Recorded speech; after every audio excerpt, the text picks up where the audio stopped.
जन्नत, क्या कहेंगी, कितना अच्छा लग रहा है, फिल्म भी आ गई है और फिर टिकटॉक की दुनिया से बाकायदा फिल्म की दुनिया में कदम रखा।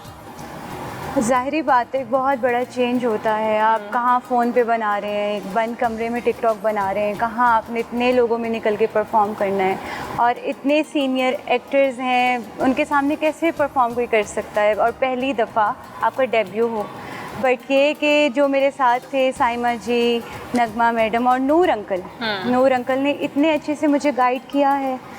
साइमा जी ने वो सेट पे आती थी, उनका नहीं होता था सीन, बट वो मेरे पास आकर उन्होंने मेरा मेकअप करना सही कि जन्नत तुम यहाँ पे ऐसे कर लो, या अगर मैं कुछ गलत परफॉर्म कर रही हूँ या उन्हें लगता है कि मैं बेहतर कर सकती हूँ तो साइमा जी सेट पे रहती थी हर वक्त मेरे पास मुझे गाइड करने के लिए। तो वो बड़ा अच्छे से मेरा एक स्मूथली आप कह लें कि सारा फिल्म चली। कैसा लगा पंजाबी फिल्म करना और वो जन्नत मिर्ज़ा जो कि उर्दू ही बोलती हैं मोस्टली, पंजाबी ज़ुबान में अदाकारी के जौहर दिखाते हुए, और कितनी मुश्किल पेश आई? मुश्किल इतनी कुछ ख़ास पेश नहीं आई। असल में मुझे ऐसा लगता है कि पंजाबी आजकल के जो हमारी जनरेशन है वो पंजाबी को पता नहीं क्या समझते हैं कि ये पंजाबी बोलता है, क्यों बोलता है, पंजाबी फिल्म आ रही है, हमने क्या करना देख के। तो पंजाबी तो हमारी मदर लैंग्वेज है ना, उसको प्रमोट करना चाहिए। और जो मुश्किलात हैं वो इतनी कोई ख़ास नहीं थी क्योंकि हमारे घर पे जो मेरी मामा है पंजाबी में डांटती हैं। अच्छा, डांटती हैं? पंजाबी स्पीकिंग है मामा। कैसे डांटती हैं? बहुत बुरा डांटती है लेकिन ये कि वहाँ से एक चीज़ मुझे मिली हुई है तो वो इतना मुश्किल नहीं था। अपना कोई ऐसा डायलॉग जो कि अभी तक नहीं भूल रहा? बहुत सारे हैं। कोई एक जगह है जहाँ पे मेरा जो हीरो है वो मेरे पास आता है मुझे लेने चुपके से, और वहाँ पे वो मुझे कहता है कि मैं उसे कहती हूँ कि मुझे बहुत डांट पड़ी है ना। अच्छा। मेरी राखी से। तो कहता है क्यों? तो मैं कहती हूँ मैं जे तेनू चुपके चुपके वेखदी सा। वो बड़ा क्यूट सा है, बल्कि वो वायरल भी हुआ है और लोग पसंद कर रहे हैं। जन्नत, क्या कहेंगी, कितना मुश्किल था, कहाँ कहाँ पे शूट किया और एक्ट करना, क्योंकि टिकटॉक पे तो आप लिपसिंग करते हैं या कुछ वीडियोस थोड़ी बहुत बनती है, इस तरह से एक्ट करना कितना, और फिर सीनियर्स के साथ? लोकेशंस तो बहुत बहुत खूबसूरत थी, ग्रीनरी थी चारों तरफ। हम लोगों ने बल्कि 2 महीने का स्पेल गुजारा है वहाँ गांव में ना।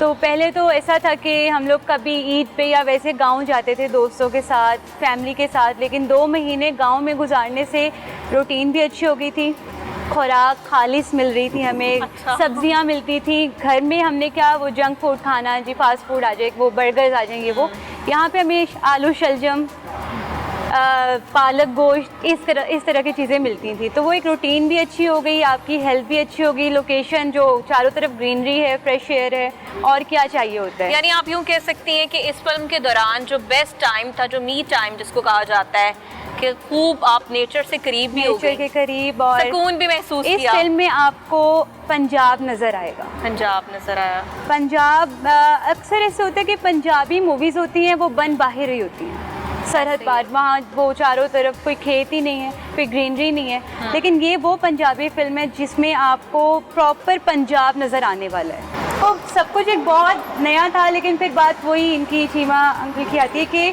जो नूर अंकल है ना वो कैरेक्टर निकाल लेते हैं। मुझे नहीं लगता कि मेरे में इतनी कोई स्किल्स थी, लेकिन नूर अंकल को काम निकालना आता है, उन्हें पता है कि तो उन्हें तराशना आता है। जन्नत, कैसे ईद मनाती हैं? आज पूरा दिन कैसा रहा? आज अब क्योंकि फ़िल्म आई है तो उसकी प्रमोशंस में हम तो बिज़ी हैं। मुझे ऐसा लगता है जो पहले ईद थी वो बहुत खूबसूरत होती थी, बल्कि जो पिछली 2 ईदें गुजरी हैं वो इंतज़ार में गुजरी हैं कि कोविड कहीं चला जाए।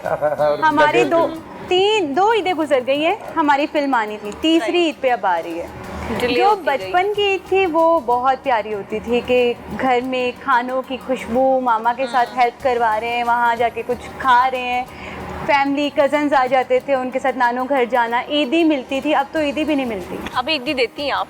अब ईदी देती हूँ अपने कज़न अंकल की। मुझे अभी एक बात याद आ गई कि वो अभी बता रहे थे कि जो उनकी बचपन की ईद थी ना, वो बिल्कुल सही कह रहे थे कि वो पूरे साल में एक दफ़ा नया जोड़ा खरीदते थे, नए जूते खरीदते थे। मुझे लगता है उसकी खुशी अलग ही होती होगी। बता रहे थे मैं अपने तकिए के नीचे रख के जोड़ा सोता था, मेरे जो चप्पल थी वो चारपाई के नीचे, और कहते मुझे नींद नहीं आती थी खुशी से कि सुबह मैंने ये पहनना है।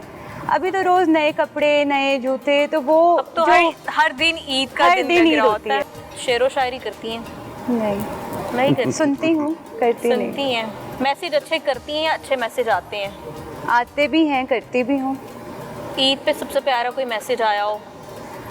बहुत सारे आते हैं। जो मेरे फैंस हैं वो ईद से 10 दिन पहले मैसेज करना शुरू कर देते हैं ईद के लिए कि आप पता नहीं तब देखें ना देखें, आप अभी देख लें, हम आपको ईद मुबारक कह रहे हैं। बहुत क्यूट से मैसेजेस होते हैं उनके।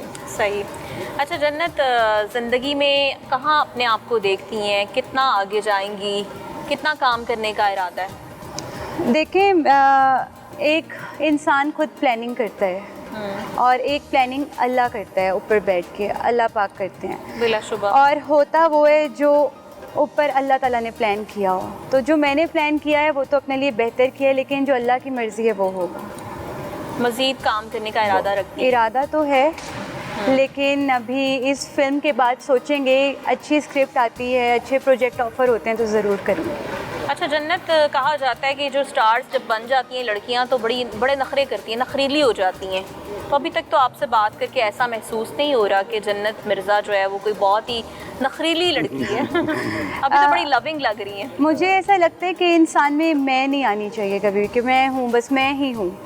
वो मुझे ये भी लगता है कि जो हमारी फिल्म इंडस्ट्री एकदम से इतना नीचे आई है उसकी एक बड़ी वजह ये है कि जो हमारे एक्टर्स हैं, जो हमारे स्टार्स हैं, उनमें गुरूर बहुत आ गया है। कोई नूर अंकल से ये बातें सीखी है मैंने, मुझे तो पता भी नहीं थी। उनकी ही बातें मैं रिपीट कर रही हूँ कि कोई टाइम पे नहीं आता सेट पे और सब में मैं आ गई है, बस जो मैं हूँ मैं ऐसे करूँगी वैसे। वो अगर ना होता ना तो शायद आज हमारी इंडस्ट्री बहुत टॉप लेवल पे होती। साइमा जी के साथ काम किया है, कैसा लगा है? कितनी शफीक, मैंने सुना है कि बहुत हम्बल हैं, बहुत पोलाइट हैं। बहुत हम्बल हैं, बहुत स्वीट हैं। असल में मैं उनसे डर रही थी, लेकिन वो फिल्म से पहले मेरे घर आई थी। अच्छा। मेरे नूर अंकल के साथ आई थी। मेरे फादर मान नहीं रहे थे फिल्म के लिए। अच्छा। तो नूर अंकल एक तरह से बात करने आए थे कि करने दें, मेरी अपनी बेटी है, बेटियों की तरह काम होगा।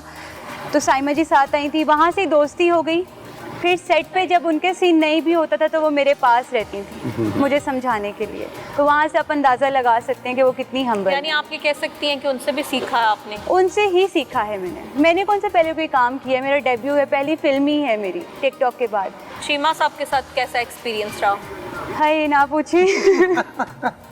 डर लगा, बहुत डर लगा। मेरा इनके साथ एंडिंग में है, हमारा आमना सामना है। और एक ऐसा हुआ था कि अभी कैमरा रोल पे नहीं था, एक्शन नहीं हुआ, और ना मैं अपने, मेरा जो हीरो है अब्दुल्ला, उसके साथ खड़ी हुई थी और मैं इन्हें देख रही थी। ये गुस्से में यूँ देख रहे थे और मैं ना इन्हें प्यार से स्माइल पास करूं कि ये हंस दें, शायद स्माइल कर दें। मैं यूँ देखूं, फिर मैं अब्दुल्ला को देखूं, फिर असल में बात ये है कि इन फिल्म मेकर वालों जितने भी डायरेक्टर हैं, इन्होंने मुझे विनर बना कर ना मेरी शक्ल ऐसी बना दी है।